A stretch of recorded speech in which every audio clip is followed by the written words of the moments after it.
नमस्कार। नई कार लेनी हो या फिर पुरानी बदलनी हो, एक सवाल तो हमेशा रहता है, सीएनजी लें, पेट्रोल या फिर डीजल।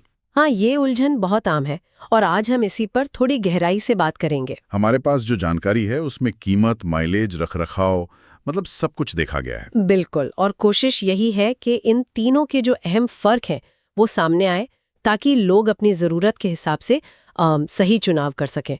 सिर्फ गाड़ी की कीमत देखना काफ़ी नहीं होता ना। सही बात है। चलिए एक आंकड़े से शुरू करते हैं जो काफी चौंकाने वाला है, चलाने का खर्च। हाँ, बताइए।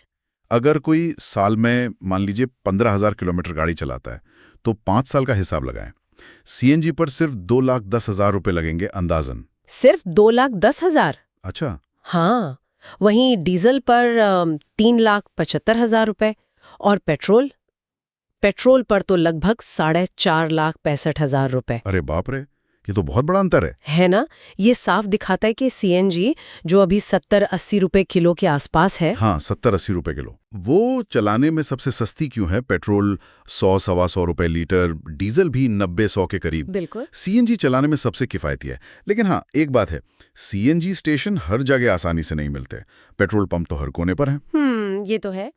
थोड़ी मशक्कत करनी पड़ सकती है सीएनजी के लिए, तो पैसा बचाने के लिए बढ़िया, पर थोड़ी परेशानी। अच्छा, बचत तो ठीक है, पर गाड़ी चलाने में कैसा लगता है? मतलब परफॉर्मेंस। हाँ, ये भी जरूरी है।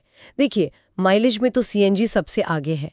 जैसे आपने बताया, 25-30 किलोमीटर प्रति किलो तक। हाँ, डीजल 18-22 और पेट्रोल 15-18 के आसपास। बिल्कुल। लेकिन परफॉर्मेंस में सीएनजी गाड़ियों में वो पिकअप, वो तेजी थोड़ी कम महसूस होती है। शायद शहर की भीड़ में कभी-कभी लगे कि गाड़ी उतनी तेजी से नहीं उठ रही। अच्छा। पेट्रोल इंजन वो सबसे स्मूथ होते हैं, रिस्पॉन्स एकदम बढ़िया, तेज।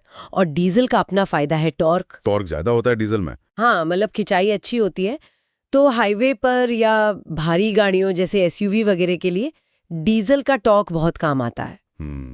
तो मतलब कम खर्चे के लिए सीएनजी, स्मूथ ड्राइव के लिए पेट्रोल और हाईवे पर या भारी गाड़ी के लिए डीजल। पर गाड़ी सिर्फ चलाने से तो काम नहीं चलता, उसका रख रखाव, मेंटेनेंस भी तो है। उसमें क्या सीन है? देखिए, इस मामले में पेट्रोल इंजन बाजी मार ले जाते हैं।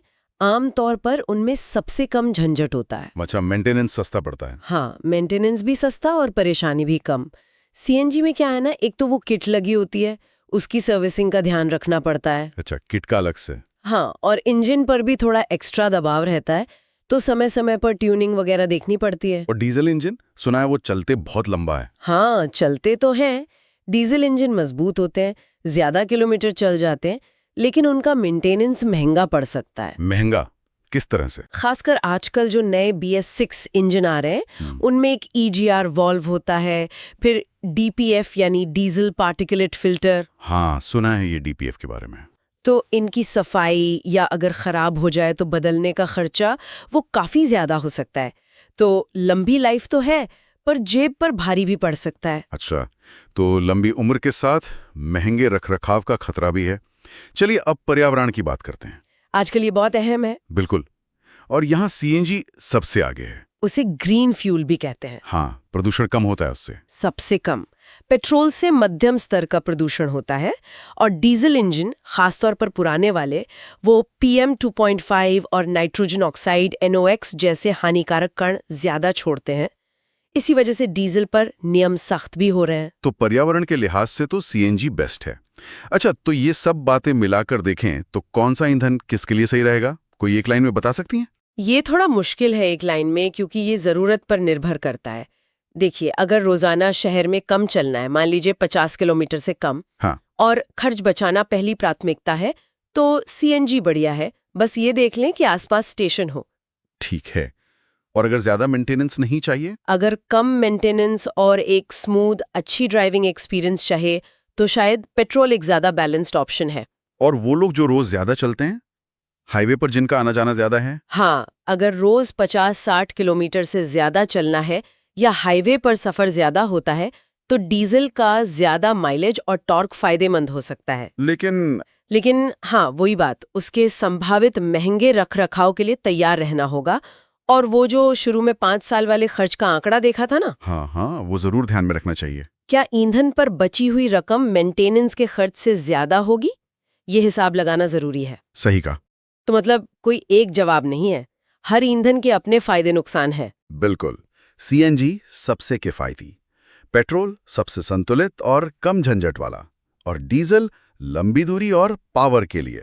चुनाव करते वक्त सिर्फ गाड़ी की कीमत या माइलेज नहीं, बल्कि अपनी ड्राइविंग कैसी है, कितना चलते हैं, मेंटेनेंस का बजट क्या है, आसपास फ्यूल आसानी से मिलता है या नहीं, ये सब देखना होगा। एकदम सही। अच्छा, जाते जाते एक और सवाल मन में आ रहा है।